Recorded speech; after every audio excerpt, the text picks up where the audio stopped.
Sí, gracias. Buenos días a todas y a todos. Gracias por la amable invitación. No solo es un gusto, realmente me causa mucho entusiasmo poder estar acá con ustedes para compartir algunas reflexiones, algunos datos duros sobre que espero que ayuden a que tengamos debates informados. Las opiniones de todos los mexicanos son muy valiosas y ojalá también sean igualmente valiosos los hechos, los datos duros. Voy a pedir, por favor, que sean tan amables de poner la presentación. Hay dos grandes aspectos ambientales que yo quería cubrir. Voy a cubrir en esta primera intervención, para ceñirme al tiempo, algunos elementos que tienen que ver con cambio climático, pero concentrándome en tratar de explicar para México, ¿por qué es relevante? No tanto los impactos, sino cuál es el papel, las obligaciones de México en el concierto internacional, qué se espera de México y cuáles son las obligaciones en el corto plazo en nuestro país. No voy a hablar en este primer bloque de los impactos a la salud y al medio ambiente que tienen las emisiones contaminantes de la quema de combustibles fósiles, en particular en la generación de electricidad. Esto no es nuevo, esto es en todo el mundo y es desde hace muchísimo tiempo. Y hace años, más de 20 años, que hemos trabajado un grupo de investigadores y hemos publicado incluso libros sobre los impactos de las emisiones contaminantes de las plantas termoeléctricas en México. Estos trabajos tienen 20 años, no tienen nada que ver con la actual administración. Pero me voy a concentrar en la parte de cambio climático y si son tan amables pasarme la siguiente. A quien nos está ayudando voy a irle dando la señal si son tan gentiles. Primero, una aclaración importante. Yo me voy a concentrar en compartirles elementos técnicos científicos. Iniciativa Climática de México es una organización de la sociedad civil sin fines de lucro. No vendemos turbinas eólicas, no vendemos paneles fotovoltaicos. Trabajamos y nos preciamos de tener grandes amigos en todos los grupos parlamentarios. Hemos apoyado la elaboración de los planes de acción climática a gobiernos como el de la Ciudad de México actual. Estamos trabajando con Puebla hoy en día, con Nuevo León, con Jalisco, con Yucatán, con Guanajuato y con otros. Intencionalmente he seleccionado una muestra para que vean que hay una cobertura diversa en cuanto a partidos. No tenemos ningún sesgo de ningún tipo de interés, ni económico ni político. Eso sí, debo confesar, me apasiona y nos ha apasionado siempre el medio ambiente y el cambio climático. He tenido el privilegio de servir en el gobierno de México muchos años y desde hace 10 años que tuve la oportunidad de constituir esta fundación sin fines de lucro que está para apoyar a todos aquellos que tengan interés en avanzar en el combate al cambio climático. Iniciativa Climática de México, trabajamos pro bono, por cierto, no somos una compañía. La que sigue, por favor. La reforma constitucional, como está planteada actualmente, primero, se contrapone a la protección ambiental y al combate al cambio climático. Segundo, continuará frenando la transición energética en la que ya está el resto del mundo. Hay que poner atención a esto, impide la escala necesaria de las energías renovables, y hablaremos más de ello. Mantendrá los impactos a la salud de la población por las emisiones contaminantes de las plantas de combustóleo y de carbón de CFE. La mantendrá. Esto no es nuevo, esto tiene décadas. Convertirá a nuestro país, en caso de aplicarse, en el primero del G20 que no cumpla con sus compromisos, las llamadas contribuciones nacionalmente determinadas ante el Acuerdo de París. Sin embargo, y esta es la parte fundamental del mensaje, aún podemos diseñar y nos merecemos los mexicanos todos juntos, constructivamente, escuchándonos, aportando lo mejor de cada uno de nosotros, diseñar y construir una política en materia energética que sea transparente, que sea justa, eficiente y limpia, y que optimice. Es un problema de optimización y así tendríamos que manejarlo, que optimice los beneficios sociales, económicos, ambientales y climáticos para el país. Tenemos la gran ventaja en estos tiempos modernos, a diferencia de hace apenas 10, 15 o 20 años, que están totalmente alineados la racionalidad económica con la ambiental, con la social y con la climática.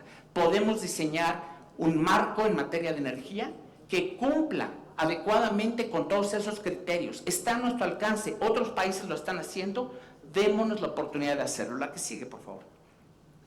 algunos argumentos que se han estado manejando muchísimo con respecto a por qué México quizá no tiene tanta obligación o no tiene por qué contribuir al combate al cambio climático. Hemos escuchado mucho que contribuye con menos del 2% de las emisiones globales de dióxido de carbono, otros países contribuyen muchos más, sin duda.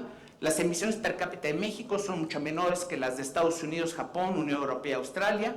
México solo utiliza carbón y combustible en alrededor del 10% de la generación eléctrica, otros países en efecto utilizan más. Una pregunta clave que tenemos que hacernos con total honestidad y con los datos factuales en la mano. ¿La reforma, como está, acelera la salida de las plantas de combustible y carbón? ¿La reforma maximiza la penetración de renovables? ¿La reforma ayuda o impide el cumplimiento de las metas de París? Ahí quedan esas preguntas fundamentales que tenemos que contestarnos de manera absolutamente honesta. La que sigue, por favor. Se habló brevemente por alguno de los distinguidos participantes que me precedió en el uso de la palabra. Es importante tener en mente que México, igual que cualquier otro país, tiene hoy una matriz energética que es una especie de huella digital de cómo generamos energía. Estas matrices, como bien se ha dicho anteriormente, se tienen que ir modificando para que cada vez de conjunto nuestra matriz emita menos. Aquí hay los factores de emisión de contaminantes, no solo de dióxido de carbono que calienta el planeta, sino de otros contaminantes llamados criterio, el dióxido de azufre, los óxidos de nitrógeno y las partículas finas. Los últimos tres causan impactos a la salud muy, muy importantes. Como saben ustedes, los óxidos de nitrógeno son precursores de la formación de ozono y las partículas finas causan morbilidad y causan mortalidad prematura, demostrada. En todo el mundo esto se ha probado por décadas. Y en la parte de CO2, de dióxido de carbono, es importante notar que cada una de las tecnologías más comúnmente usadas en México, combustóleo, diésel, carbón, gas natural, tiene un diferente factor de emisión. Así de sencillo, y dependiendo de cuál tenemos más en la matriz, va a repercutir en la que sigue, por favor, tener un cierto promedio de emisión en nuestra matriz energética. Aquí hay algunos ejemplos de datos factuales de lo que ha sido el cálculo de cómo está el factor de emisión de dióxido de carbono en promedio de la matriz con la que generamos electricidad. El desafío en el que está embarcado ya muchos países es llegar cuanto antes posible a que tengamos prácticamente cero emisiones. De eso estamos hablando. Esa es la realidad en la que estamos. Es un gran desafío. Vamos a ver cómo podemos entrarle y cómo son la parte de las responsabilidades. Aquí una cosa importante desde ahora que hay que notar es, en un futuro no distante, el mundo, cuando esté comerciando bienes entre ellos, va a poner atención a estas matrices para determinar, por ejemplo, el caso de los autos eléctricos. México históricamente ha fabricado millones de vehículos y los exporta.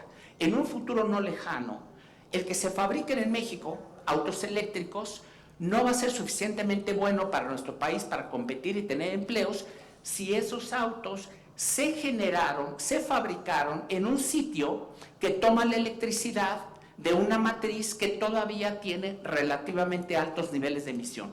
Vamos a avanzar todos juntos, pero llegará un momento, como ya está ocurriendo en Europa, donde es ley los ajustes fronterizos tarifarios. Estos son ley. Esto está aprobado el Parlamento Europeo y van a empezar a aplicarlo en el corto plazo a importaciones hacia Europa de aluminio, de acero y de otros productos que pudieran provenir de países como la India, que hoy tienen una matriz altamente, digamos, carbonizada.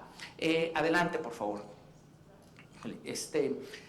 Rapidísimo. México propuso, entregó, digámoslo coloquialmente, metas ante el Acuerdo de París. Las llamadas contribuciones nacionalmente determinadas, ofreció reducir 22% sus emisiones antes del 2030 y también hay otros parámetros que no me voy a detener. Y ya hay una meta que se conoce como meta condicionada. El 22% es no condicionado. México lo va a hacer sí o sí. Y esa meta es una meta considerada como responsable que México la pueda alcanzar con sus esfuerzos y recursos y con buenas políticas públicas. Ya una meta condicionada más ambiciosa requiere necesariamente del apoyo de la comunidad internacional. Voy a tener que concluir y mi último comentario va a ser que uno de los principales resultados de la reunión de Glasgow, tuvo muchos, pero uno del que no se habló tanto y es trascendental para países como México, es el acuerdo que Sudáfrica consiguió con Europa, con Estados Unidos y con otros países desarrollados, luego de un año de poner sobre la mesa una ruta transparente de descarbonización, de decir, ¿cómo voy a eliminar mis plantas de carbón? Y Sudáfrica no es 6-7% en la matriz, 80% es carbón. Y a Sudáfrica le van a dar los primeros 9,000 millones de dólares de cooperación internacional para ayudarle a esa implementación de la descarbonización, donde el país, Sudáfrica, México, hacen todos los esfuerzos que están en sus capacidades y en su interés, y el resto de los esfuerzos necesarios van a ser sí o sí apoyados por la comunidad internacional si hacemos bien nuestra tarea.